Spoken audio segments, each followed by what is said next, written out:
é Deus. Aleluia, Jesus. Irmãos, eu vou pedir que todos, para que possamos nos alimentar, abram as suas Bíblias na carta do apóstolo Paulo aos Coríntios, na primeira. Há duas cartas para os Coríntios que Paulo escreveu, nós vamos na primeira carta do apóstolo Paulo aos Coríntios, em nome de Jesus. Na medida que você vai encontrando, vai dando glórias a Deus, vai dando amém, dizendo achei, amém, para a gente saber se a igreja na sua maioria já o achou, né? Já encontrou. Primeira carta do apóstolo Paulo aos Coríntios, nós vamos juntos lá no capítulo 11, amém, meus irmãos? Todos encontraram? Capítulo 11 de 1 Coríntios, e nós vamos no capítulo 11, versículo 12. Aleluia, Jesus. Eu poderia ler só a última frase, mas vamos entender aqui por que Jesus fala isso, né? Através do Espírito Santo de Deus fala isso através do apóstolo Paulo. Está escrito no versículo de número 12: porque como a mulher provém do varão, ou seja, do homem, todos concordam que a Bíblia revela que Deus fez o homem, né, do barro, né, depois de Adão, da costela de Adão, criou a mulher, né? Então a Bíblia está aqui afirmando isso através do apóstolo Paulo, muitos milhares de anos depois, declarando, versículo 12: porque como a mulher provém do varão, do homem, assim também o varão, o homem provém da mulher. Para entender isso é óbvio, né? Depois de que Adão cedeu, né, que Deus colocou um sono nele, pegou um pedaço da costela e fez a sua auxiliadora, a sua companheira, ali então começaram a nascer outros seres humanos. Dali para frente foi tudo obra que Deus colocou o dom da vida para a mulher. Então o homem não tem nada que se gabar disso, né? Porque na verdade Deus criou a mulher do homem e depois, para deixar a balança bem equilibrada, fez com que a mulher gerasse muitos homens. Glórias a Deus por isso, amém? Então a Bíblia deixa tudo certinho, né? Porque como o homem provém, como a mulher provém do varão, do homem, assim também o varão provém da mulher. Mas, olha o mais importante disso tudo é agora, que eu só ia ler na verdade essa passagem, que é o que convém nós falarmos. Repita comigo: tudo vem de Deus, amém? O mais importante é nós entendermos isso, tudo vem de Deus. Vamos fazer nossa oração sobre essa mensagem. Tudo vem de Deus. Senhor, eis aí teus filhos, Senhor, que esta noite, mais uma vez, se dispuseram, Senhor, lutaram contra a carne, contra as setas do maligno, porque o escudo está aí na mão deles, venceram pela fé o inimigo e estão esta noite aqui para ouvir a tua palavra. Senhor, eu apenas sou um mensageiro, um intermediário da tua palavra. O Senhor está me usando como poderia usar qualquer outro que fosse ungido do Senhor. Mas eis-me aqui, Senhor, que eles possam não olhar para mim, mas estar convictos de que o Senhor está falando, porque a Bíblia aberta, falada, é teu Espírito revelando e testificando aos corações. Faça isso para a tua glória, em nome de Jesus. Amém, meus irmãos? Tudo vem de quem? De Deus. Quando uma igreja faz seus cânticos ali, quer seja uma abertura como nós fizemos, quer seja nos domingos, quando a maioria das igrejas cristãs se reúne num culto de família para louvor e adoração, toda a maioria das igrejas, não vou dizer 100%, porque seria muito arriscado esse percentual, mas eu creio que na sua totalidade as igrejas cristãs se reúnem para louvor e adoração a Deus no domingo. E elas usam cânticos que já existem. Nem todos os ministérios têm os seus próprios cânticos, amém ou amém?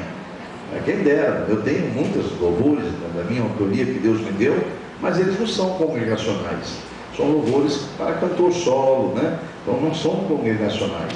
Congregacional é aquele que coloca toda a congregação adorando num só espírito, numa só comunhão, numa só voz. Então aí é fácil de ser louvado. Isso chama-se louvores congregacionais, né? E então geralmente quando o cantor tem o seu louvor solo, ele é um louvor para ser escutado, meditado, refletido na letra, né? Mas enfim, geralmente as igrejas não têm, né, os seus louvores próprios, a não ser grandes ministérios, e mesmo assim, aqueles grandes, mas muito grandes mesmo, eles têm em seus repertórios também louvores de terceiros, amém, amém, de outros ministérios. E ninguém aponta o dedo para eles dizendo, olha, isso aí não pode, é louvor de outra igreja, isso não pode, né? Isso não acontece, isso porque tudo vem de quem? De Deus, amém, amém? Por que nós estamos falando isso? Porque não é certo nós julgarmos uma igreja, não é certo também julgarmos nada que vem referente a Deus, porque tudo vem de Deus. Eu falo isso, amado, porque hoje aqui na igreja vai acontecer algo tremendo. Nós vamos ministrar a palavra que ontem brilhantemente Deus trouxe na igreja filha, através do presbítero Arthur. Contudo, haverá alguns detalhes acrescidos que Deus ordenou para trazer para esta igreja, né, para a sede. Mas a palavra foi tão impactante para mim, que eu cheguei a deitar, sonhar com ela, acordei com ela, eu tentava me consagrar, não conseguia, não vinha nada. Falei, Senhor, o que está acontecendo hoje, Senhor? Eu fiquei assim, era 9h30, 10 horas da manhã, apavorado, Senhor, nunca aconteceu isso, o que está acontecendo? Só vinha aquilo, só vinha. Eu falei, Senhor, aí eu dobrei meu joelho e falei, Senhor, me revela o que o Senhor quer, porque eu não sei, não estou entendendo. E aí o Espírito Santo falou, está entendendo sim, eu quero aquela mensagem que eu dei ao meu filho ontem. Então nós estamos, o Senhor falou que queria essa mensagem gravada. É pena que nós não tínhamos ontem como gravar, né, irmão? Pena, porque é uma mensagem poderosíssima que Deus trouxe na boca do nosso irmão presbítero Arthur ontem, para a glória de Deus. Então aqueles que já estiveram, vai estar reafirmando o entendimento da palavra revelada. Os que não estavam poderão ouvir aquilo que o Espírito Santo de Deus tem para as suas igrejas. Diga amém? Glórias a Deus. Então vamos a ela. Salmo 77. Glórias a Deus. Como o Espírito é o mesmo, meu irmão Arthur, então estamos bem tranquilos. Salmo 77. Todos encontraram? Salmo 77.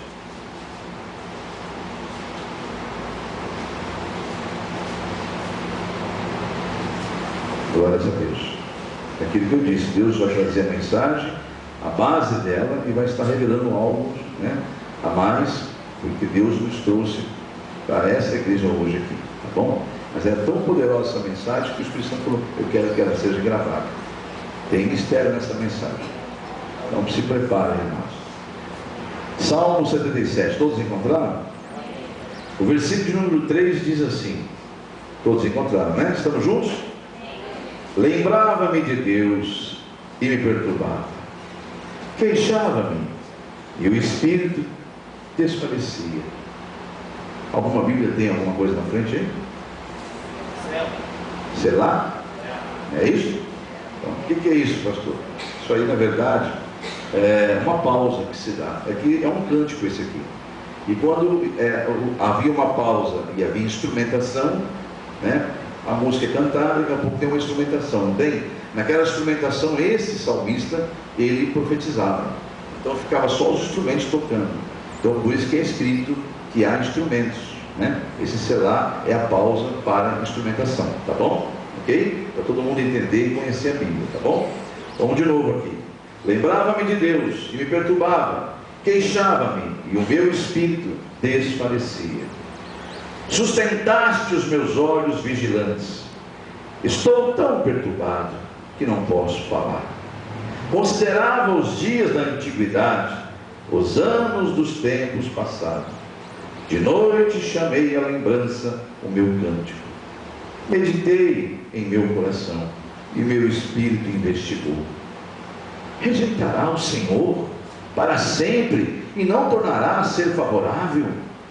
Cessou para sempre a sua benignidade?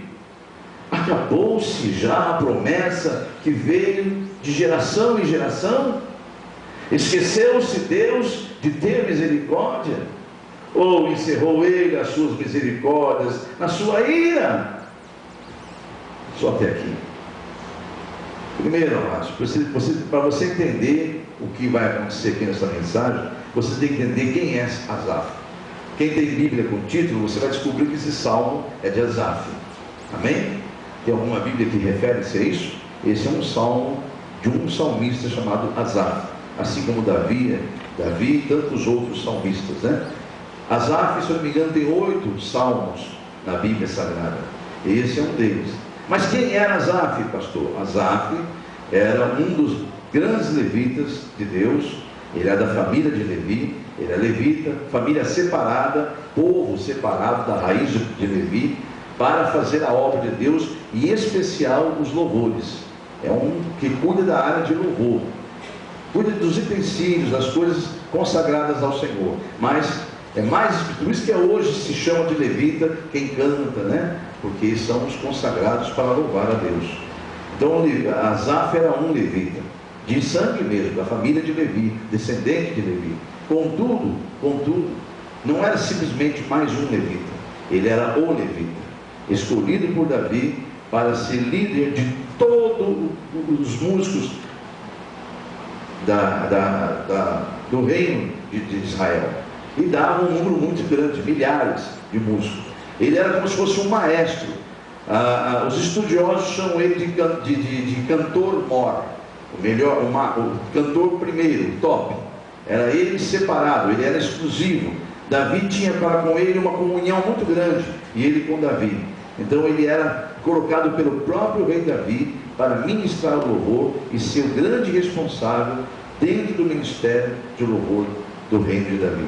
Então esse homem é como se fosse um maestro, e era cheio do Espírito Santo, que no meio dos louvores ele profetizava, falava grandes maravilhas, e Deus usava ele tanto para tocar instrumentos, que ele conhecia todos, como também para cantar, louvar e profetizar no meio dos louvores. Por isso que tem esse selar no meio. Quando você vê o selar, ele está profetizando.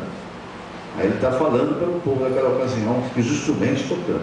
Glórias a Deus. Então a igreja entendeu isso, não há nenhum mistério sobre isso, né, amados? Então ele é um maestro naquela época, mas cheio do Espírito Santo. Louvava a Deus de todo o coração. Aí vem uma pergunta: como é que um homem como é que pode um homem cheio do Espírito de Deus, como este homem que você acabou de conhecer, Asaf? Vou pedir que as irmãs depois tragam. Depois Deus unge também, meu irmão. Distribua para a gente aí, me ajuda aí. Em nome de Jesus. Então a gente fica a se perguntar: como pode alguém tão cheio do Espírito Santo, tão cheio da graça de Deus, da glória de Deus, estar no estado que está esse homem? Você observou como está esse homem? Vamos ver de novo aqui, versículo 3: lembrava-me de Deus e me perturbava, queixava-me o meu espírito, desfalecia. E aí vamos mais à frente, no versículo 7, que está cheio de dúvidas. Rejeitará o Senhor para sempre, não tornará a ser favorável? Cessou para sempre a sua benignidade? Acabou-se já a promessa que veio de geração em geração? Esqueceu-se Deus de ter misericórdia? Ou encerrou ele as suas misericórdias na sua ira?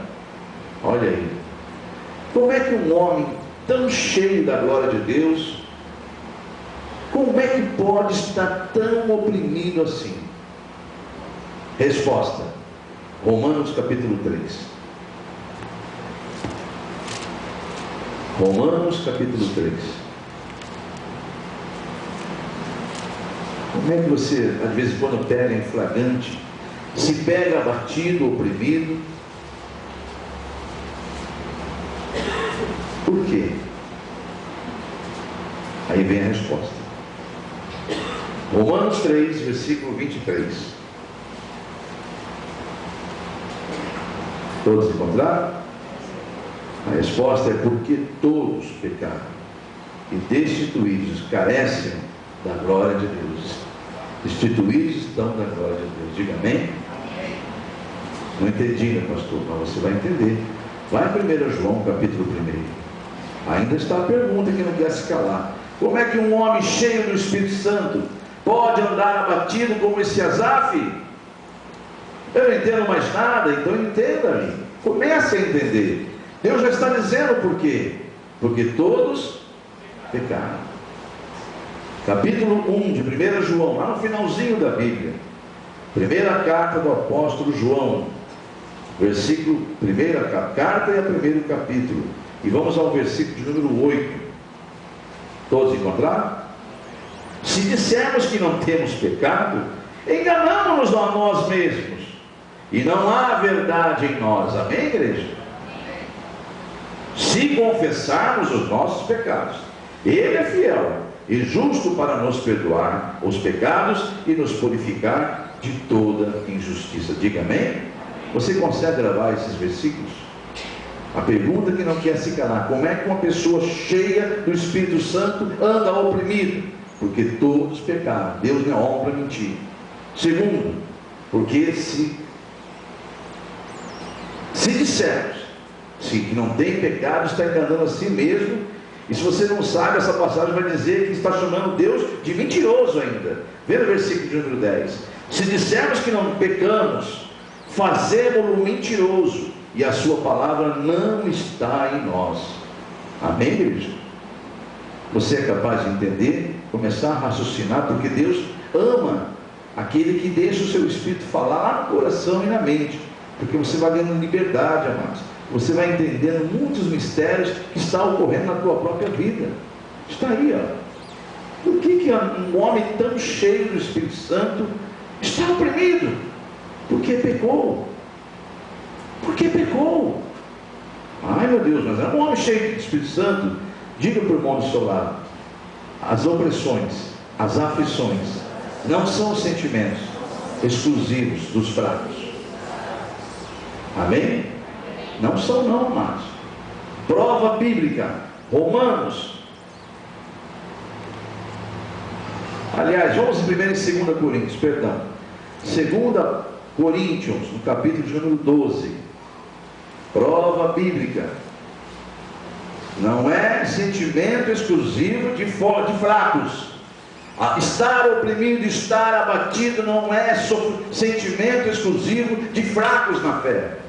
Grandes homens de Deus, você acabou de ver Asaf, escrevendo um salmo, dizendo: será que Deus esqueceu de mim? Será que acabou tudo? Um homem cheio do Espírito Santo e com ungido para estar o tempo todo cuidando das coisas de Deus. O tempo todo esse homem ficava no santuário de Deus. Como é que pode? E aí vem a pergunta: como é que pode Paulo, o apóstolo Paulo, cheio do Espírito Santo, dizer que está oprimido com um espinho na carne? Vamos ver agora em 2 Coríntios capítulo 12. 2 Coríntios capítulo 12 e o versículo de número 8. Ele está com aquele espinho na carne, ele está sentindo algo oprimindo a ele. E ele vai e pede para Deus. 3 vezes já orei ao Senhor. Olha só o que ele fala: acerca do qual, esse do qual ele está falando do espinho na carne, da opressão que ele está sentindo. Acerca do qual 3 vezes orei ao Senhor para que desviasse de mim, para que se desviasse de mim, ou seja, tirasse aquele espinho. Mas veja o versículo 9: e Deus me disse: a minha graça te basta, porque o meu poder se aperfeiçoa na fraqueza. Jesus fala pessoalmente com ele: a minha graça te basta, porque o meu poder se aperfeiçoa na fraqueza. Olha para o irmão do teu lado e diga: é na fraqueza que o poder de Deus se aperfeiçoa. Amém, igreja? Tem gente que fica um pouquinho forte, amado, já vai para a farra, já não vem mais para a igreja, já não esquece de tudo, já não precisa mais de Deus. Aí sabe o que ele faz? É só no pó que você me busca, no pó eu vou te colocar. E não amarra o pastor não, o pastor não tem nada a ver com isso não. Quem está falando aqui é o Espírito Santo. Se é só no pó que você me busca, é no pó que eu vou te colocar de novo.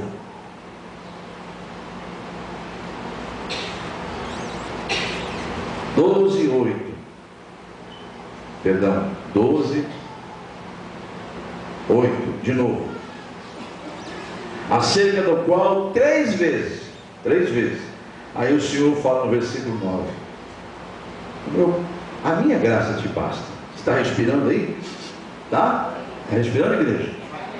Para mim é o suficiente, diz Deus. Tá bom assim para mim. Tá bom. Está respirando? Meu fôlego está aí. A minha graça te basta. Você quer mais? Bom, aí é outra área. Você vai ter que primeiro buscar meu reino e a minha justiça, que as demais coisas eu vou te acrescentar. Só que alguns recebem esse acrescento de Deus e faz que nem os leprosos, vira as costas, esquece. Tchau, Deus, não precisa mais do Senhor não. Eu só precisava daquele favor do seu, não preciso mais do Senhor. Então tá, então te prepara, viu? Estou já dando ordem para que isso seja providenciado para você, para mim não perder tua alma. Não se preocupa não, já estou dando um jeitinho, já estou me levantando do trono, dando uma ordem a teu respeito, porque eu não vou perder tua alma. Vamos em frente. Versículo de número 10. Ele então chega à conclusão, Paulo então, ele é cheio do Espírito Santo. Está cheio do Espírito Santo aí, amados? Só que no versículo 9 ainda tem um complemento. Depois que Jesus fala para ele, a minha graça te basta, porque o meu poder se aperfeiçoa na fraqueza, ele fala de boa vontade. Aí é o apóstolo Paulo, de boa vontade, diga de boa vontade. Não é por má vontade não, agora estou com medo de Deus. Medo não resolve nada não, Deus quer respeito. Enquanto você tiver medo de Deus, você é crente. Quando você tiver temor a Deus, você é cristão. Amém, igreja? Porque de boa vontade Paulo falou, agora entendi, Senhor. Ô Senhor, olha o cristão verdadeiro, agora entendi. Então se o Senhor vai permitir que isso aconteça, porque assim tem que ser. E basta estar respirando aqui, e a glória do Senhor sobre a minha vida, sua graça, amém. Então aqui seja feita a tua vontade, não a minha. De boa vontade, pois me gloriarei nas minhas fraquezas. Agora não vou mais ficar murmurando, eu não vou ficar mais orando pedindo para o Senhor tirar nada não, Senhor. Agora eu entendi, deixa aí. Se é para a tua glória, deixa esse espinho aí. Olha só, olha só. De boa vontade me gloriarei nas minhas fraquezas, para que em mim habite o poder de Cristo. Ele falou, eu não quero mais ficar sem o poder de Cristo, porque é nas minhas fraquezas que o poder se aperfeiçoa. Então olha que conclusão que um homem e mulher de Deus deve chegar quando vem as lutas. Pelo que sinto prazer nas fraquezas, nas injúrias, nas necessidades, nas perseguições, nas angústias, por amor de Cristo, porque quando estou fraco, então é que sou forte. Diga amém. Você pode glorificar esse Deus? Aleluia, glórias a Deus, amados. Você viu que então não é privilégio dos fracos, né? A pessoa ali é fraca, por isso que ele está angustiado. Não, amado, pode ser uma baita servo de Deus. Ele está angustiado, está oprimido, porque Deus está permitindo para aperfeiçoar ele na fraqueza. E se ele reconhecer isso, ele vai ficar feliz. Vai lembrar-se que Tiago disse, na palavra também lá, você deve, irmãos, ter motivo de toda alegria quando passares por provações. Se você não sabe onde está isso, Tiago capítulo 1, versículo 2. Tendes motivo de toda alegria passares por vastas provações, que é na provação que você vai ser exatamente o que diz aqui o apóstolo Paulo, aperfeiçoado. Diga amém? Glórias a Deus. Então, irmãos, continuando dentro dessa pergunta, desse raciocínio, como é que pode alguém estar tão angustiado sendo servo de Deus? Já começamos a ver a resposta, porque pecaram. Pecou, algum momento Asaf pecou, algum momento Paulo pecou. O louco, pastor. Paulo não, o louco, pastor. O louco, então Deus é mentiroso? Se não é pecador, Deus está mentindo. Mas Deus não mente, amados. E você vai ver na Bíblia Sagrada que Paulo pecou. E ele vai reconhecer isso daqui a pouquinho. Nós vamos ler essa passagem. Antes eu quero ir com meus irmãos falar de um outro servo de Deus, um grande homem.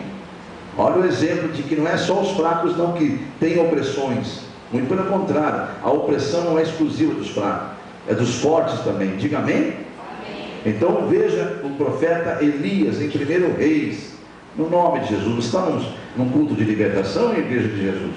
Está feliz por estar ouvindo a palavra? Aleluia. Então fique feliz. Quando Deus respondeu para Paulo, ele ficou, porque você não vai tirar esse espinho? Se eu soubesse. Ele não fosse não. Ele falou, glórias a Deus. Deixa o Senhor então, deixa o espinho aí, Senhor. Se é que o Senhor está habitando em mim, está aí. Deixa ele aí. Aleluia. Amém? Então, amados, primeiro Reis, é primeiro porque é um livro. No Novo Testamento são cartas, então falamos no feminino. Quando vamos ao Velho Testamento, nós falamos de livros, então vamos falar no masculino. É 1 Reis, capítulo 19. Livro de 1 Reis, capítulo 19. Quem encontrou, diga amém.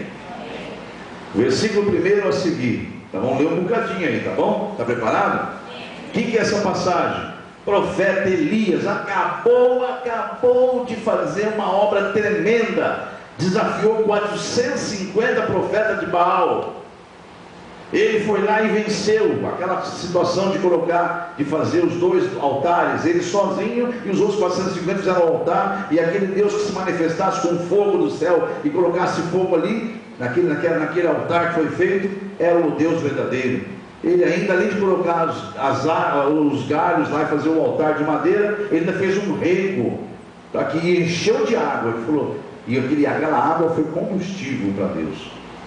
E você sabe que ele venceu essa batalha com os 450 profetas. E um a um, ele matou a espada. Um a um, foi morto a espada, por ordem de Deus. Aí então alguém fica sabendo disso. A Jezabel, a mulher do rei. Veja o que aconteceu então. E Acabe, que era o rei naquela ocasião, e Acabe fez saber a Jezabel, a mulher do rei, tudo quanto Elias, o profeta de Deus, havia feito, como totalmente matara todos os profetas da espada, por ordem de Deus, meu amado. Deus comandou. Deus falou, você vai desafiar ele, depois você vai matar um por um. Olha só, são todos profetas de Baal. Em versículo número 2, então Jezabel mandou um mensageiro a Elias a dizer-lhe, assim me façam os deuses e outro tanto, se de certo amanhã, a estas horas, não puser a tua vida como a de um deles. Ou seja, assim como você matou os outros 400 e poucos profetas, amanhã você está morto também. O diabo, amados, ele vai tentar o tempo todo. Você sai daqui, ouve a palavra, ele vai te desafiar na boca de alguém. E o que é pior, né? Jesus revelou que é perto das pessoas que mais a gente ama. O diabo usa pessoas que a gente mais ama para nos ofender, para nos atacar. Entendam isso, amados, mas a nossa luta não é com a carne e nem com o sangue. Amém? Amém? Então entenda isso. E aqui então o profeta vai receber essa mensagem. Assim como você está, de repente é afrontado, o inimigo fala, você está fazendo campanha? Pois bem, então vou piorar a situação na tua vida. Diga, muito maior é o que está em mim. Se você pecar como Elias pecou, você vai se fugir, e Deus vai fazer o que fez aqui com Elias. Mas aí você vai entender até o final da mensagem. O que vendo ele, a mensagem, versículo 3, se levantou e para escapar com vida se foi, e veio a Beceba, que é Judá, e deixou ali o seu moço, deixou ali o seu discípulo, e se foi sozinho para o deserto, de caminho de um dia, e veio e se assentou debaixo de um zimbro, e pediu em seu ânimo a morte, e disse, já basta, ó Senhor, toma agora a minha vida, pois não sou melhor do que meus pais. Deitou e dormiu debaixo de um zimbro, e eis que então um anjo tocou e lhe disse, levanta-te e come. E ele olhou, e eis que estava à sua cabeceira um pão cozido sobre brasas e uma botija de água. Comeu, bebeu e tornou-se a deitar. O que aconteceu aqui, amados? Ele comeu, bebeu e tornou-se a deitar. Você às vezes come, bebe dentro da casa de Deus e volta a deitar. Mas aí o Senhor, o anjo do Senhor, lhe tocou pela segunda vez e disse, levanta-te e come, pois muito comprido é o teu caminho, será o teu caminho. Olha para o irmão do teu lado, diga para ele, levanta-te e anda, pois Deus tem plano na tua vida. O teu caminho ainda não acabou. Diga amém? Você está em espírito, igreja? Então é normal, amados, um grande homem de Deus, hein? Olha, um grande homem de Deus, ele foi, recebeu comida de forma sobrenatural. Deus fez aparecer um anjo ali, ele levou comida para ele e água. Ele comeu, também comeu, voltou para lá, dormiu. Senhor, acorda, rapaz, levanta, homem. Você tem um caminho longo ainda. Aí vamos em nome de Jesus, veja o versículo 8. Levantou-se, pois, comeu e bebeu, e com força, com aquela força daquela comida, caminhou por 40 dias e 40 noites, até Horebe, o monte de Deus. Só que veja bem, dá a impressão que está tudo bem agora, né? Agora está forte, né? Se você continuar a caminhar e não se alimentar, não adianta nada. Então aqui veja o que aconteceu. Ele ali entrou numa caverna e passou ali a noite. E eis que a palavra do Senhor veio a ele e disse: que fazes aqui, Elias? Olha ele dormindo de novo agora na caverna. Ele caminhou, a força que aquela comida deu, ele conseguiu caminhar por um tempo. Se você está em espírito, você entende. Diga para o irmão do seu lado: não pare de se alimentar, não pare de beber da água da vida. Você precisa dela diariamente. Amém, igreja? Renove as suas forças e não pare de caminhar. Ele, quando acabou a força dele, ele voltou, entrou numa caverna e foi dormir. Aí Deus fala: o que está fazendo aí, Elias? Versículo 10, e ele disse, aí vai ele para a lamentação: está oprimido esse homem, está mal. Olha por que ele está mal, amados. Tenho sido muito zeloso pelo Senhor, Deus dos exércitos, porque os filhos de Israel deixaram o teu concerto, derribaram os teus altares e mataram os teus profetas à espada. Eu fiquei só, e buscam agora a minha vida para me tirarem.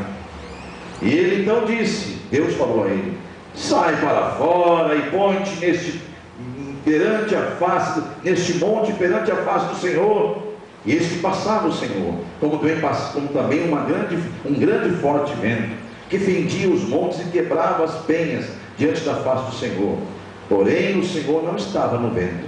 Depois do vento, um terremoto. Também não estava o Senhor no terremoto. Deus quis mostrar as forças, que não é Ele, hein?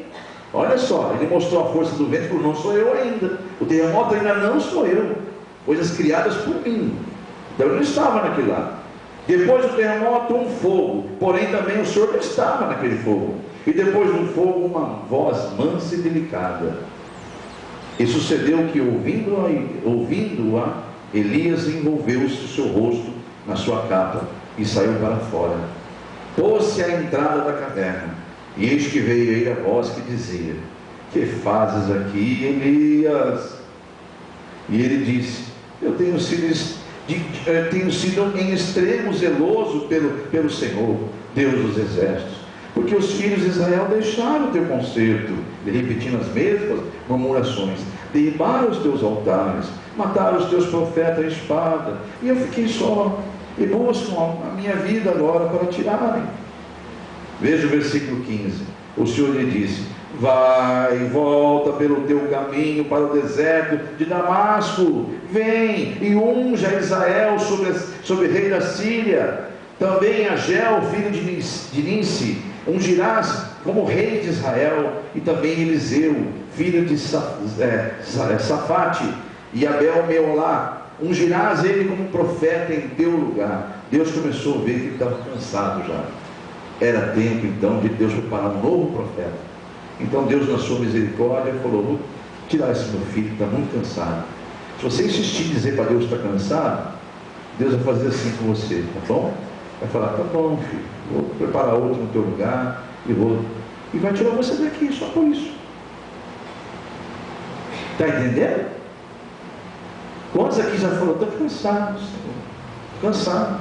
Se você insistir em falar isso, uma hora Deus vai falar: amém, tá bom, então tá, vou preparar outro para o teu lugar, que a obra precisa continuar. Vigia, amado, na tua palavra.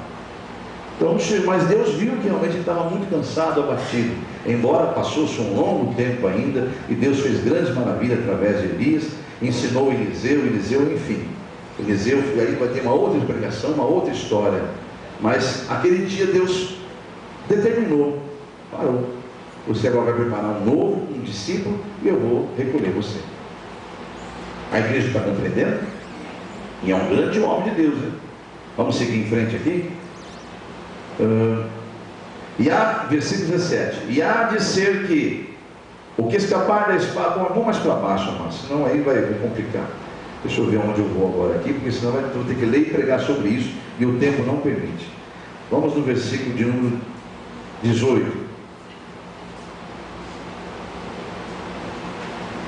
Versículo 17, a 17 diz: e há de ser que, vamos dizer assim, o que escapar da espada de Israel, matá-lo a Ageu, e o que escapar da espada de Ageu, matá-lo a Eliseu. Agora o versículo 18: também eu fiz, aqui que eu queria chegar, também eu fiz ficar em Israel 7.000, olha como o diabo tinha mentido no coração de Eliseu, o enganador enganou a Elias, dizendo que ele era o último dos profetas. Então ele estava abatido por causa disso aí.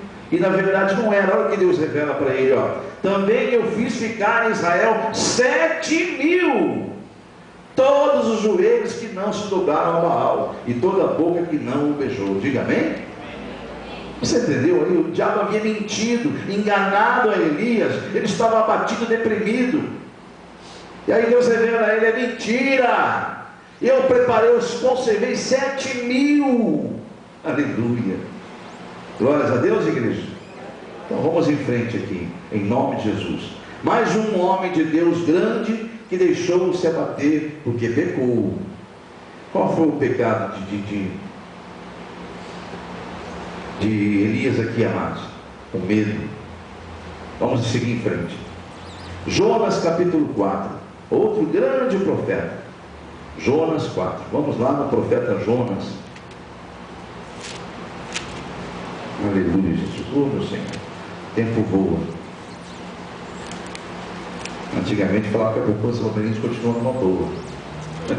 Os mais antigos sabem, né? Só para descontrair um pouquinho. Jonas capítulo 4. Os novinhos não entenderam nada, né?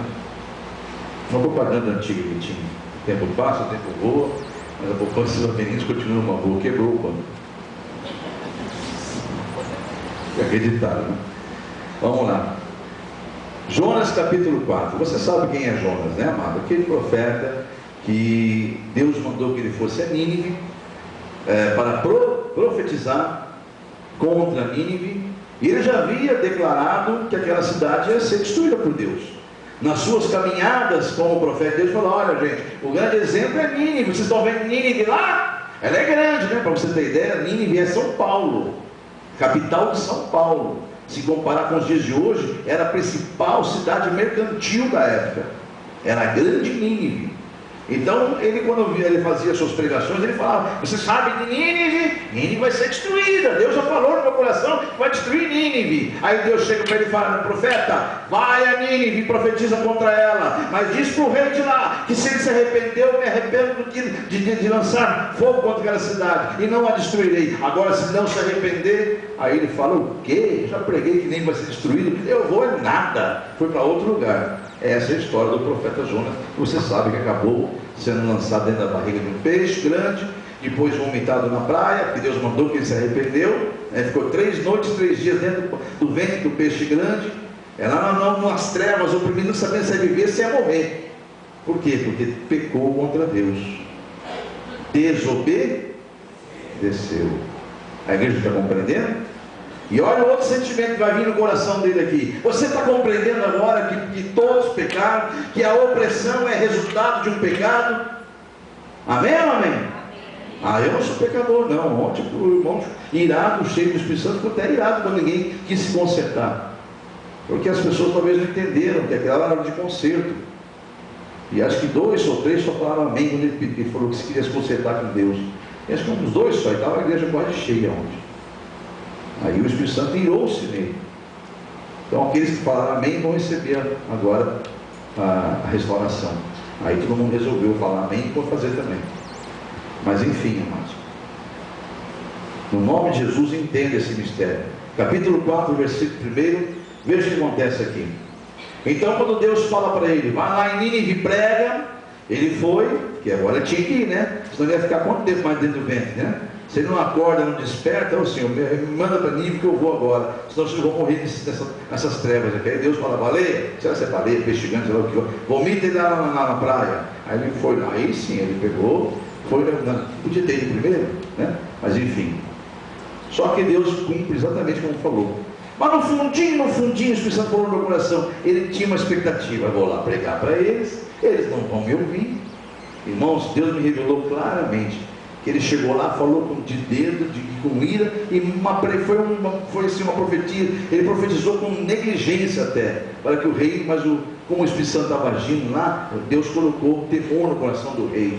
E mesmo com aquela profecia negligente dele, do profeta Jonas, que ele não queria que Nínive se arrependesse, e Deus estava no negócio, então o coração daquele rei pecador se converteu, e mandou todo mundo, e purificou a cidade lá, a grande Nínive, e reconverteu-se. E Deus falou: agora não vamos destruir. Olha como é que ficou o estado de Jonas.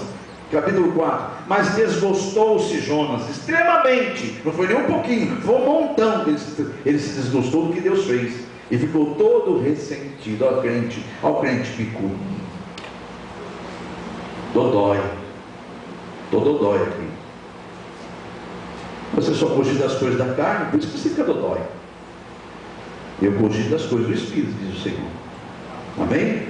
Mas desgostou-se Jonas extremamente disso, e ficou todo ressentido, e orou ao Senhor e disse: Senhor, não foi isso que eu disse, ainda estando eu lá em minha terra? Por isso me preveni, fugindo para Tarso, porque sabia que és Deus piedoso e misericordioso, longânimo e grande benignidade, e que te arrependes do mal. Peço-te, pois, ó Senhor, tira a minha vida, porque melhor é morrer do que viver. Ele estava receoso agora de continuar o ministério dele e ser chamado de falso profeta, que ele havia profetizado contra Nínive, aonde todo lugar que ele tinha passado. Então o sentimento foi carnal dele ali, Ele negou-se a seguir o próprio ministério de vergonha, porque ele havia falado de ser julgado como falso profeta. É o Espírito de Deus revelando isso para vocês, viu, amado? Amém? Então, continuando aqui: tira a minha vida. Olha que ponto que ele chegou. E disse o Senhor a ele: é razoável isso que tu me pedes? É razoável esse teu ressentimento? Então Jonas saiu da cidade, assentou-se ao oriente da cidade, e ele fez uma cabana, e assentou-se debaixo dela à sombra, até ver o que aconteceria à cidade. E fez o Senhor nascer então uma aboboreira, meu Deus, de abóbora, né? E subiu por cima de Jonas, para que ele ficasse naquela sombra bem cheia, né? Para que a sua cabeça ficasse coberta, a fim de o livrar do seu enfado. Na verdade, amados, era um suicídio ali, viu? Jonas sabia que ia morrer ali. Quando ele se sentou aqui debaixo daquela pequena sombra, ele sabia que o calor mataria ele ali. E Deus então, de uma forma tremenda, faz surgir uma aboboreira. É que eu não consigo falar essa palavra, mas aboboreira, né? Surge então uma árvore essa frutífica árvore, que cobre a cabeça de Jonas. Amém, igreja? Então Deus, aí o que aconteceu? Vamos ver, nasceu então essa fruta, esse pé de fruta, que subiu para cima de Jonas, versículo 6, para que fizesse sombra sobre a sua cabeça, a fim de o livrar do seu enfado. E Jonas se alegrou em extremo por causa da aboboreira. Consegui falar. Obrigado, Senhor. As pessoas que põem na boca, né? Mas Deus enviou um bicho no dia seguinte, e ao subir da alva, o qual feriu a aboboreira, e esta secou. E aconteceu que, aparecendo o sol, Deus mandou um vento calmoso, oriental, e o sol feriu a cabeça de Jonas, e ele desmaiou. E se desejou com toda a sua alma morrer, dizendo: me é melhor morrer do que viver. Então disse Deus a Jonas: é acaso razoável que assim te enfades por causa da aboboreira? E ele disse: é justo que me enfade a ponto de desejar a morte. Olha só, bicho é teimoso mesmo, né? Deus está tentando explicar para ele: olha, é justo que você pensou, e você está triste porque a aboboreira morreu. Deus mandou um bichinho, matou a aboboreira, que ele tinha admirado, todo feliz com aquela aboboreira, né? Aí ele fica todo, agora, cabisbaixo, já é um cristão que, né? Fica a coisinha agora, era da cidade, agora ele está bravo por causa da aboboreira, e quer morrer por causa da aboboreira agora. E Deus fala: é justo que você está pensando? Ele falou: é justo sim, essa aboboreira era muito linda, Senhor, era muito maravilhosa, ela morreu, eu fiquei triste, eu quero morrer também. Olha só, versículo 10, e disse o Senhor: tivesses compaixão da aboboreira, na qual não trabalhastes, nem a fizeste crescer. Em uma noite ela nasceu, e na outra pereceu. E eu não hei de ter compaixão com a grande cidade de Nínive, em que estão mais de 120 mil homens, que não sabem nem discernir entre a mão direita e a mão esquerda, e também muitos animais. Olha aí, Deus fez ele raciocinar. Ele falou: que bobagem que eu estou fazendo. E aí você entendeu agora o ministério de Jonas, né? Então vamos seguir em frente. A pergunta ainda insiste: como pode um homem de Deus tão cheio do Espírito Santo ser tão oprimido assim? A resposta é: Primeiro que a opressão é uma guerra interna entre a alma e a carne. E de onde provém isto? Vamos rapidamente, Tiago, em nome de Jesus. Tiago, capítulo de número 4. Da onde provém isso então? Então, a opressão é uma guerra interna, amados, entre a carne, entre a alma e a carne, o espírito e a alma. É uma guerra. Então Deus revela, da onde provém essa guerra? Como surgem essas guerras? Vamos lá então. Versículo 1 do capítulo 1 de Tiago, capítulo 4, perdão. Tiago, capítulo 4 e versículo 1. Tiago 4, versículo 1. Quem encontrou, diga amém. Olha, Deus perguntando e respondendo através de Tiago: de onde vêm as guerras e pelejas entre vós? A resposta de Deus é: porventura não vem disto, a saber, dos vossos deleites, que nos vossos membros guerreiam? Olha aí, outra tradução diz: de onde vêm as guerras e contendas que há entre vós? De onde, senão dos prazeres que guerreiam, militam na vossa carne? Amém? Então agora você está pronto para entender que todos aqueles homens, e por que nos... Vamos trazer a mensagem paralela agora, simultaneamente, o tempo daqueles homens, simultaneamente a nós. Vamos lá, Romanos 8, vamos lá juntos, Romanos 8. Quem está entendendo, diga amém. Você vai entender mais se estiver ligado, viu? Fica bem ligado, não desliga por nada. Pode ser certeza que a sua carne já começou a luta. O inimigo quer que você não entenda essa mensagem não. Mas eu sei que você é de Deus. Jesus falou: sabe quem que não entende? É porque não é de Deus. Não tem prazer em estudar a minha palavra. Mas você já é de Deus, você aceitou Jesus, não aceitou a igreja? Todo ser humano não é de Deus não, amados. Ele criou o ser humano. Mas depois de Adão e Eva, não é mais de Deus não. Deus entregou esse mundo para o diabo, o príncipe desse mundo aqui, que vai ser destruído com todo aquele que não se converter vai ser destruído com o príncipe desse mundo. Vamos continuar em frente. Romanos, não estou falando nada de mim, amados. Nem é para colocar medo em ninguém, isso é real, isso é fato. Pena que muitos vão descobrir quando acontecer. Romanos capítulo 8, versículos 22 diz assim, amados: porque sabemos que toda a criação geme e está juntamente com dores de parto até agora. E não só ela, mas nós mesmos, que temos as primícias do Espírito, também gememos em nós mesmos, esperando a adoção, a saber, a redenção do nosso corpo. Você está em espírito aí, igreja? O que Deus está revelando aí, amados, que não é só o mundo que sofre ataque não, para ser oprimido. Você viu agora que grandes homens de Deus também são atacados pelo inimigo. Só que o diabo é astuto, essa casa ele entra devagarzinho, sem você perceber, em situações que você não imagina. Vá ao versículo 20 do capítulo que você está, porque aqui diz assim: porque a criação ficou sujeita ao pecado, que é a vaidade, não por sua vontade, mas por causa daquele que a sujeitou. Diga amém? Então Deus sabe que você não é culpado não, amados. Deus sabe. É por isso que Ele veio. É por isso que Ele está dizendo: saia do jugo do inimigo, venha para mim, vinde a mim os que estáis cansados. Amém, igreja? É por isso que Ele está dizendo isso. Saia desse jugo, venha para mim. Então, amados, sabemos que há um tentador. É ele que leva todo mundo ao pecado. O mundo inteiro jaz no maligno. A Bíblia diz que todos pecaram. Isso inclui Paulo, isso inclui Elias, isso inclui Jonas, inclui todos que você possa imaginar, Davi, todos, até o homem segundo o coração de Deus, que é Davi. Todos pecaram. Agora, quem é que vê pecado em mim? Aponta-me, disse Jesus. Aponta-me. Quem tem coragem de apontar pecado em mim? João capítulo 8. Jesus disse para aquela geração: aponta. Quem é que tem coragem de apontar um pecado em mim? E misericórdia, aleluia. Por isso que Ele é Deus, amados. Vamos a Apocalipse capítulo 12. Quem está em espírito, diga amém. Você está ouvindo a mensagem? Está sendo abastecido? Sendo alimentado? Glórias a Deus. Por isso que só Ele que é digno de louvor, amados. Não é Paulo, não é Apolo, não é João, não é Maria, não é fulano, ciclano, não é Papa, não é ninguém. É Deus que é digno de toda honra, glória e louvor. E Ele só deixou um nome na terra para ser adorado. E esse nome é aquele que venceu até a própria morte.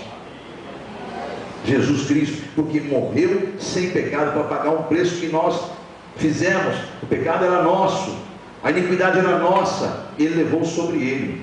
Ele é digno de toda honra, toda glória, todo louvor. Só Ele é Deus, só Ele é santo, só Ele veio a esse mundo, fez o que fez e agora está sentado na sua glória. Ninguém subiu agora, todos juntos subirão de uma só vez no despertar de toda a igreja. E os que estiverem vivos no soar da trombeta, será trocado o corpo, um corpo corruptível, sujeito ao pecado, por um corpo glorificado igual dele. Diga amém? Você tem o teu nome escrito no livro da vida? Então você vai ver a transformação do teu corpo. Aleluia, Jesus. Apocalipse capítulo 12. A prova bíblica de que o inimigo está nesse mundo, desde a revelação de Apocalipse, está escrito aqui, ó, sobre a guerra que houve nos céus. Miguel aqui, se você não sabe, é o Filho de Deus, aqui é o anjo, é Jesus com outro nome na glória. O anjo Miguel guerreou contra Satanás, que era Lúcifer, e é óbvio que ganhou, e lançou fora, jogou para fora da glória de Deus. Você sabe quem que ele jogou para fora? Está aí, Apocalipse 12, que é a prova bíblica de que o diabo está nesse mundo. Até a Bíblia fala, ai dos habitantes da terra, porque o diabo desceu até eles. Olha aí, Apocalipse capítulo 12, versículo 9. E foi precipitado, jogado, o grande dragão, a antiga serpente, chamada o diabo e Satanás, que engana todo mundo. Ele foi precipitado na terra, e os seus anjos foram lançados com ele. Amém, igreja? Não vou ler mais adiante aí, porque senão vai entrar em outra pregação. Mas vamos até aí. Então, se a igreja está em espírito, entendeu que há alguém nesse mundo seduzindo, enganando a você, tentando ir a mim o tempo todo, em derredor, procurando uma maneira de te destruir. Agora, amados, como é que pode um homem cheio do Espírito Santo andar oprimido? Você entendeu? Porque todos pecaram, todos carecem de Deus, todos, não há exceção, todos pecaram. Foi ele, o diabo, esse tentador, que entrou no coração de Paulo, lançando seta de soberba. Ô louco, pastor, como é que o senhor fala isso? Por causa das grandes revelações que Paulo teve, o grande ministério de Paulo, anos e anos depois de Jesus aparece para Paulo e faz dele um ministério grande, enorme. Tanto é que a Bíblia do Novo Testamento, quase toda ela foi escrita por apóstolo Paulo em cartas. Deus fez maravilha no ministério de Paulo, mas o inimigo estava o tempo todo lançando setas, pessoas elogiando a ele, a Paulo. Oh, mas você é demais, hein, Paulo? Oh, não, que maravilha, hein, Paulo? Oh, Paulo. Vamos ver o que aconteceu aqui?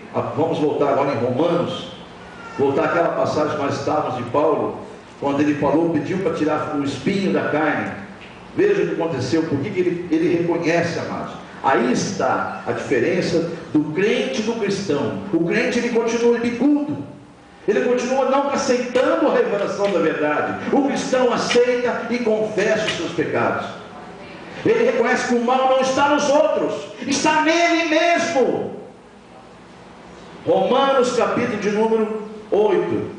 Essa é a diferença, amados, entre o convertido. Eu falei Romanos 8, me perdoe, 2 Coríntios, Jesus, é a passagem do espinho. É que eu estou com vários endereços na passagem aqui marcado, e eu acabei lendo a passagem de hoje.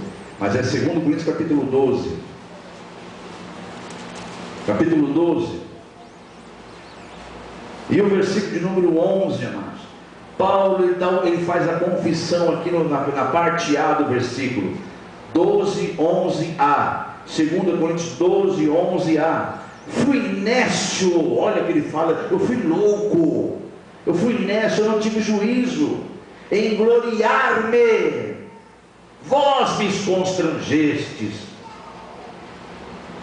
Ele até falou, eu até realmente devia ser louvado por vós, visto que não fui nada inferior aos mais excelentes apóstolos, ainda que nada sou.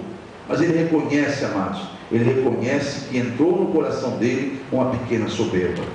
E Deus olhou e falou, opa, a setinha entrou, vamos lançar uns espinhozinhos para ele acordar. Aí ele entendeu.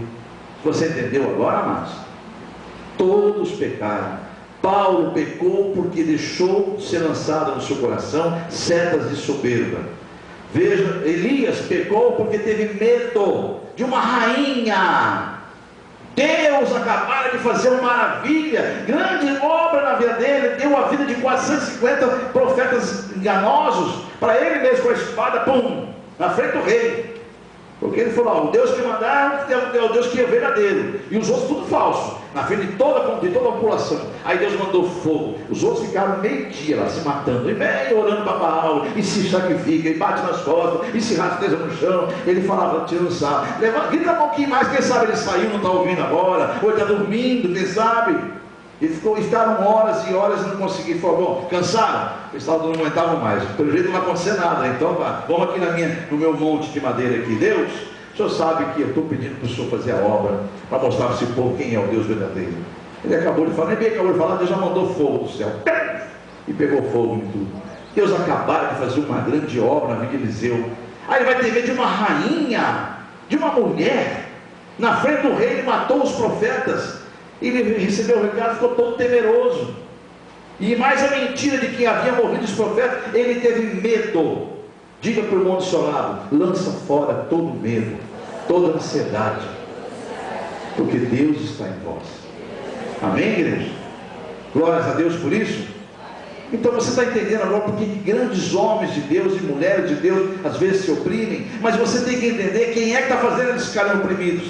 O inimigo, amados. Não culpe a outras pessoas pela sua opressão, pelo seu mau humor. Não culpe os outros. Veja a frustração de Jonas. Esse sentimento estava no coração dele. Eu agora vou ser chamado de falso profeta. Ele desobedeceu. A desobediência fez com que ele ficasse da forma que ficou, oprimido. Outro sentimento. Não é? Nós não lemos, mas se você quiser estudar depois, dá uma lida em casa em Atos 5, anota esse endereço, estuda Atos 5, e vê por que muita gente está oprimido financeiramente, vê lá por que muita gente está sofrendo na vida financeira. Atos 5, um casalzinho lá, de crente, resolveu enganar o Espírito Santo de Deus, vendeu uma propriedade e disse, olha, combinaram, mulher, negócio você tem que levar para a igreja lá, é o seguinte, mulher, vamos dizer que ela vendendo X, mas não fala que é X não, fala que é metade, 1/3, que aí nós podemos devolver menos. Lê lá, por favor, vai lá, Atos 5, se você tem um mínimo de decência cristã, estude a palavra de Deus, e veja Atos 5, e ali você vai ver que eles brincaram com Deus, o apóstolo Pedro fala, por que vocês mentiram para Deus? Mentiram dizendo a importância. Ah é? Então saiba de uma coisa, vocês vão morrer agora, porque mentiram para o Espírito de Deus.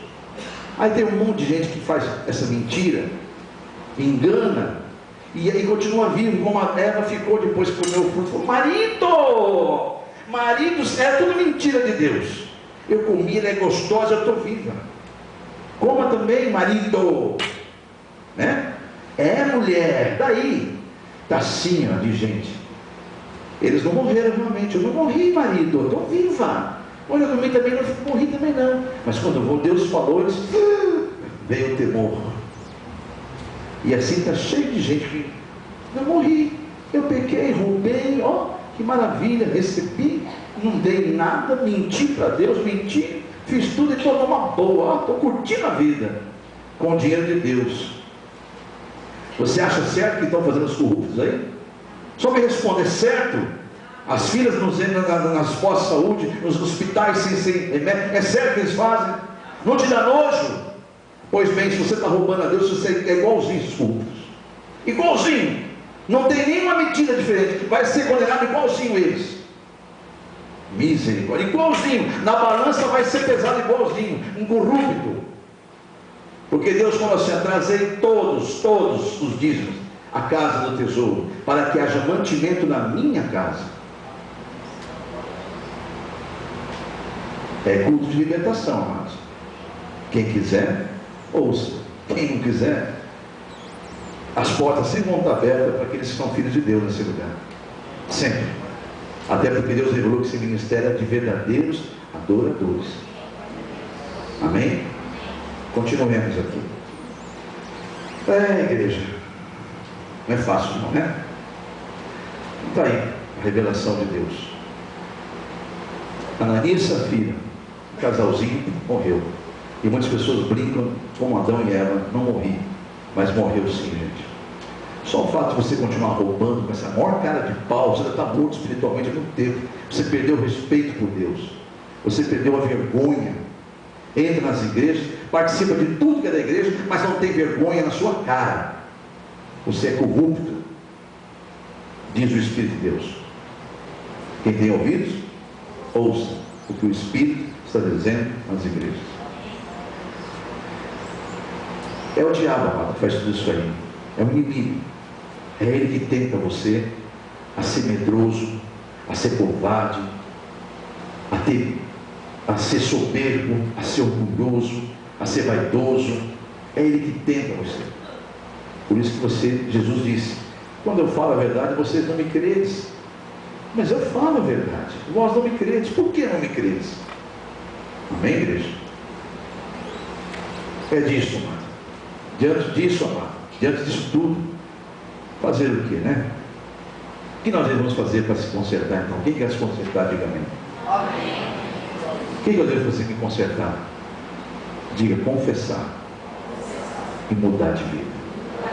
Amém? Que tem que vir um arrependimento junto à confissão. Paulo disse: Senhor, eu estou disposto a entender e seguir em frente. Asaf, vamos voltar em Asaf? Só que antes, vamos em Filipenses. Vamos em Filipenses, estamos encerrando já, amados. O apóstolo Paulo fez isso. Ele se arrependeu, confessou, né? Olha, eu me tornei honesto quando deixei aquilo acontecer, me tornei honesto quando deixei a soberba vir, mas vocês que me induziram a isso. Então vejam Filipenses capítulo 3, é outra declaração de Paulo quando ele diz, no versículo 12: não que eu já tenha alcançado ou que já seja perfeito, não, prossigo para alcançar aquilo pelo que também fui preso, alcançado por Cristo Jesus. Diga amém? Versículo 13: irmãos, quanto a mim, não julgo que o haja alcançado, mas uma coisa faço, que é me esquecendo das coisas que para trás ficaram, e avanço para as que estão adiante de mim. Eu prossigo para o alvo, para o prêmio da soberana vocação de Deus em Cristo Jesus. Diga: a salvação. Amém, igreja? Então, o apóstolo Paulo, cheio do Espírito, disse isso. E lá no versículo 18 ele fala assim: porque há muitos dos quais muitas vezes vemos, desde agora, também digo agora, até chorando, que são inimigos da cruz de Cristo. O fim desses aí é a perdição. O Deus deles é o próprio ventre. A glória deles é pura confusão deles mesmos, que só pensam nas coisas terrenas. Mas a nossa cidade está nos céus, da onde também esperamos o Salvador, o Senhor Jesus Cristo, o qual transformará nosso corpo abatido, para ser conforme o seu corpo glorioso, segundo o seu eficaz poder de sujeitar também a si todas as coisas. Então Paulo entendeu e fez essa declaração, né? Além de lá em Coríntios declarar: fui nécio. Agora vamos ver o que Asaf falou, voltando ao grande homem de Deus Asaf. Sabe que ele ficou daquela forma que estava, abatido? Diga não. Vamos ver o que aconteceu com Asaf então. Vamos no capítulo 77 de novo de Salmo, e vamos abrir lá no versículo 10 a parte A. Primeira coisa que ele fez, ele confessou. Ele parou de botar a culpa nos outros. Diga para o irmão do seu lado: para de culpar os outros. Olha a conclusão que o Asaf chegou. E eu disse, depois que ele, você veja que ali no versículo de número 6, ele chamou a lembrança, o meu cântico, meditei no coração. Então ali ele começou, graças a Deus, está respirando, igreja? Então você também tem condições de chamar a existência, né? As coisas boas que Deus fez na sua vida. Amém ou não amém? Ou ao invés de estar dando lado para o diabo aí, chama na sua mente as coisas que Deus faz na tua vida. Ele fez isso. Aí no versículo 10, ele chegou dizendo assim: e eu disse, isto é enfermidade minha, eu não vou culpar ninguém. Ninguém é culpado, não é igreja, não é pastor, não é irmãozinho, não é irmãzinha. Eu sou culpado, a doença é minha, eu dei brecha. Asaf confessou, igreja. Ele confessou. E naquela mesma hora que ele confessa de coração, veja o versículo 10, a segunda parte: e logo me lembrei dos anos da destra do Altíssimo. Lembrei-me-ei, pois, das obras do Senhor, certamente que me lembrarei das tuas maravilhas da antiguidade, meditarei também em todas as tuas obras, e falarei dos teus feitos. Diga glórias a Deus. Está respirando, igreja? Todo ser que respira, louve ao Senhor. O Salmo 73 também é de Asaf, e a Bíblia não é escrita na ordem cronológica certa, viu, igreja? Eu creio que esse Salmo 73 foi escrito depois do 77. Não é colocado na ordem cronológica a Bíblia. Porque veja o que diz o Asaf aqui no Salmo 73. Quem encontrou, diga amém. Versículo 1: verdadeiramente bom é Deus para com Israel, para com os limpos de coração. Quanto a mim, os meus pés quase que se desviaram, pouco faltou para que escorregasse os meus passos, pois eu tinha inveja dos soberbos ao ver a prosperidade dos ímpios. Versículo 26: a minha carne e o meu coração desfalecem, mas Deus é a fortaleza do meu coração e a minha porção para sempre. Pois eis que se alongam de ti e perecem, eis que os que se alongam se separam do Senhor, perecerão. Tu tens destruído todos aqueles que, apostando-se, se desviam de ti. Mas para mim é bom aproximar-me de Deus, pois a minha confiança no Senhor Deus está no Senhor, para anunciar todas as suas obras. Diga glórias a Deus. Diga, ele voltou ao primeiro amor. O tema dessa noite é voltando ao primeiro amor. Volte, igreja. E se meu povo me escutasse, diz o Senhor. Se meu povo me escutasse. Coloque-se em pé, igreja. Senhor Deus, não precisa colocar nada não, porque Deus mandou fazer um louvor aqui, filho. Desculpa. Senhor Deus e Pai, teus filhos ouviram a tua palavra, Deus. Eu fiz apenas aquilo que o Senhor me tocou, que grandemente o Senhor fez ontem na filha, trazendo algo que colocaste hoje aqui para esta igreja. Eu peço em nome de teu Filho Jesus, que o Senhor testifique no coração de todos. Não permita que o inimigo continue a enganá-los, a seduzi-los a tal ponto de irar-se contra o servo teu, Senhor. Sou apenas um instrumento do Senhor. Trouxe a tua mensagem. Testifica no coração de meus irmãos e arranca-lhes, ó Deus, para a tua glória, toda a seta do inimigo, em nome de Jesus. Liberta-os de todas as pessoas que estão aqui na internet, em nome de Jesus. Quem nos encontrou no blog da comunidade, ouviu essa mensagem, para a glória de Deus, sentiu no coração, eu queria participar de uma campanha de libertação. Como é que essa campanha, pastor? Primeiro que essa campanha é de 7 semanas. Não é só de corpo presente, porque você está me vendo, você me localizou. Então o que eu estou pedindo a você é que você entre em contato comigo. Eu vou te orientar como você vai fazer essa campanha. Eu vou te orientar no e-mail. Esse e-mail que passa agora aí é meu e-mail particular. Eu vou te responder pessoalmente, vou te orientar como fazer essa campanha. Não vai haver custo nenhum, a não ser disposição de ouvir 7 semanas seguidas, porque esses cultos são semanais, o culto da libertação, e são postados semanalmente em nosso blog, o que você encontrou hoje. Então entre em contato com a gente no e-mail que você viu, que é meu e-mail. Eu retornarei a você e vou te orientar tudo sobre a questão da campanha. E os que hoje vão começar a campanha, coloque-se em pé em nome do Senhor Jesus. Os que pegaram a folha, que vai começar a campanha hoje, em nome de Jesus. Que Deus honre a tua fé em nome de Jesus. Aqueles que estão não pegaram a campanha, que estão sentados, intercedo pelos irmãos que estão em pé. Fiquem em espírito, não converse agora, não perca tempo na igreja não, amados. Ore para o seu irmão. Nós temos aqui para orar. Nosso corpo é o corpo de Cristo na terra. Então usa tua boca para santificar, para abençoar, em nome de Jesus. Usa agora as tuas mãos para estender para as pessoas que estão em campanha. Interceda por eles durante essa oração. Você que está na internet, se você está começando hoje também, é de outro dia, fique em pé e ore conosco agora nesta oração. Você que está iniciando, aproveita que o pastor vai falar no microfone, está falando no microfone, comece a falar com Deus agora. Qual o motivo que você começa a campanha? Comece agora a falar com Deus, em nome de Jesus Cristo. Eis aí teus filhos, Senhor, falando com o Senhor os motivos pelos quais vai começar esta campanha ou estas campanhas, em nome do Senhor Jesus. Senhor é o único que pode, Pai, esquadrinhar pensamentos, sondar coração e descobrir aonde está a fé verdadeira nesse lugar, aonde está a fé verdadeira nessa internet, para alcançar essas pessoas a vitória, porque o Senhor não pode agir aonde há dúvida. O Senhor age com alegria, e isso agrada o teu coração quando o Senhor encontra fé. Que haja essa fé nesse lugar agora, Senhor, que haja fé em quem está na internet, que haja fé na tua oração, você que está orando pela tua campanha, e eu vou testificar agora, selá-la com a nossa oração em conjunto, em nome de Jesus. Deu tempo de você falar com Deus?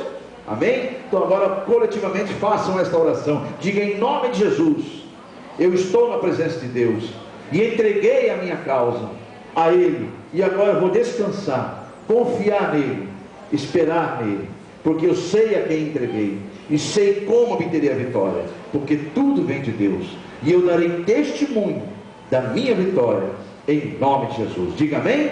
E eu selo a tua oração e declaro, você vai dar testemunho vivo da glória de Deus na tua campanha. Se você crê, toma posse agora, diga amém. Amém? Então pode se assentar, preencha em casa e venha mais 6 semanas cumprir a sua campanha para a glória do Pai, do Filho e do Espírito Santo. Os que estão do 2º ao 7º dia, por favor, no 10º de atraso, coloque-se em pé em nome de Jesus. Quero orar por sua campanha. Você que está do 2º ao 7º dia, lá no primeiro dia da internet também, fique em pé. Já fez uma oração semelhante a que nossos irmãos fizeram. Agora fica só em espírito e faça a oração coletiva com teus irmãos para continuar a glorificar a Deus na sua campanha. Quer já ter recebido ou não ter recebida, literalmente pela carne, mas pela fé você já tomou posse. Amém? Amém? Lá no primeiro dia. Então fique em espírito e faça essa oração com fé. Diga: Senhor Deus, em nome de Jesus, eu estou em tua presença para te dar graças, te glorificar, porque desde o primeiro dia eu já tomei posse da minha vitória, e eu disse naquele dia que eu sabia a quem tinha entregado e de quem receberia a vitória, porque tudo vem de ti, e em nome de Jesus eu disse que daria testemunho, e darei, porque eu sei perfeitamente que esta vitória é minha, para a glória do teu nome, Deus Pai, Filho e Espírito Santo. Diga amém? E assim será na tua vida. Quem será envergonhado, quem será humilhado a respeito desta campanha, será todos os inimigos que se levantaram contra ela, em nome de Jesus, porque esta peleja não é mais sua, é do Senhor, diz o Espírito Santo. Diga amém? Então aplauda o Senhor Jesus. Glórias ao Pai, ao Filho e ao Espírito Santo. Continue a fazer sua campanha, pode se assentar. Se caso você encerrou hoje, coloque no vaso de oração. Vamos continuar a orar pela sua campanha, no nome de Jesus. Graças a Deus.